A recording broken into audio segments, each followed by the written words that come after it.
there! Today we are going to talk about Gabino Iglesias' The Devil Takes You Home. This is a book about the pain of humanity, about what happens in desperate times, in desperate situations when, you're just stone cold broke and you got bills up to the ceiling, your family's falling apart. You enter the story and you have Mario and Melissa.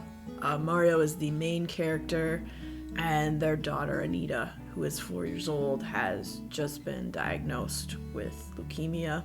And so this is where we enter into the story. They don't know how they're gonna afford to be able to, pay for the treatment, pay for the doctor bills, the drugs, and all the stuff that comes with it. We live in a society that's broken with our healthcare. They have insurance, but it doesn't cover much, and then up to a point, stuff just starts going as wrong as it possibly can. Mario loses his job because he uses up all his PTO and all his other stuff, and because, he's trying to be there for his daughter, so his job fires him because they're like, well, yeah, sorry. So they lose their insurance. It's very dark times. And what do you do? What do you do in this situation? What does a desperate man do? You're living on a wing and a prayer, and you're hoping and you're praying, and your prayers aren't being answered. So maybe you take some jobs that aren't for the best, and you get yourself into some crap, like some deep, dark stuff. You're taking jobs that are of a sinister nature, and it's almost like you're mad at the world, you're mad at the situation, your baby girl's dying. Like, what do you do? Who do you take it out on? Well, maybe these jobs you take are exacting a form of revenge that helps ease a little bit of the pain but just makes it worse overall. This is a book about just a sad truth and a sad reality, and the things that will make an honest and good person go down a dark road and turn bad and take the wrong path. Like, what'll drive a person to do that?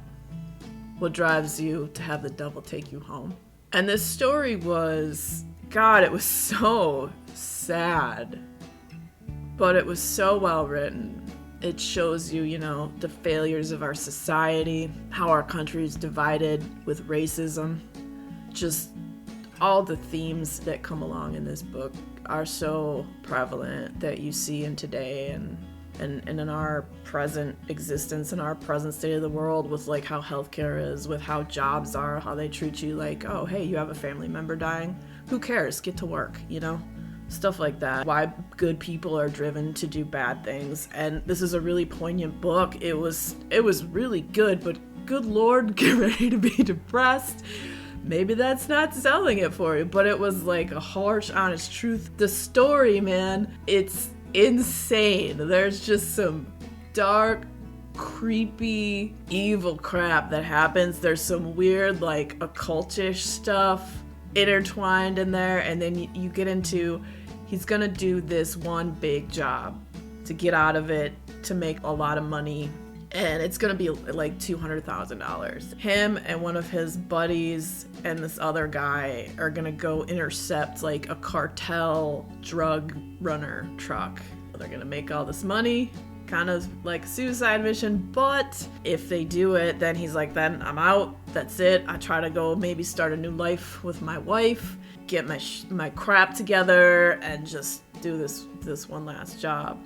And stuff doesn't always go as planned, and just weird stuff happens, and like some of the characters you encounter are just effed up. There's weird creatures, and the main character Mario, he also he has these visions. He's had them since he was a kid. He sees things like a little bit of like the Sixth Sense or beyond, or sees things as like warnings, and has these really crazy visions, one might say. There's that level too in this story of like the unreality of reality sometimes. So him and these guys are gonna try and intercept a cartel. What could go wrong, right? What could go wrong? I don't know. I give this book 4 stars. It sheds a light on the reality of human existence sometimes, and the things that drive a good person to do bad things. Sometimes just to survive, sometimes for your family. Like, what do you do when there's no light, when your prayers aren't answered, when you're just shut out and you're in darkness? How do you survive? How do you overcome? Don't always take the right ways, right? You don't. You know, sometimes you ignore the signs. You see the signs, you see the visions, you walk the edge of the razor, and no matter which way you fall, neither probably ends well. So the question is, will you let the devil take you home? Will you? So this was a very intense read. It's very sad, but it was also really good. You might need to watch something fun and happy after you read it, though. I finished it, and I was like so sad, on the edge of like being depressed. Like, it wasn't that it was hard to read. It hit me like a ton of bricks, but it was really good. Thank you everyone for hanging out today. If you enjoyed hanging out, boop that like button, come back, see me again, and we'll talk about more bookish things and weird stuff.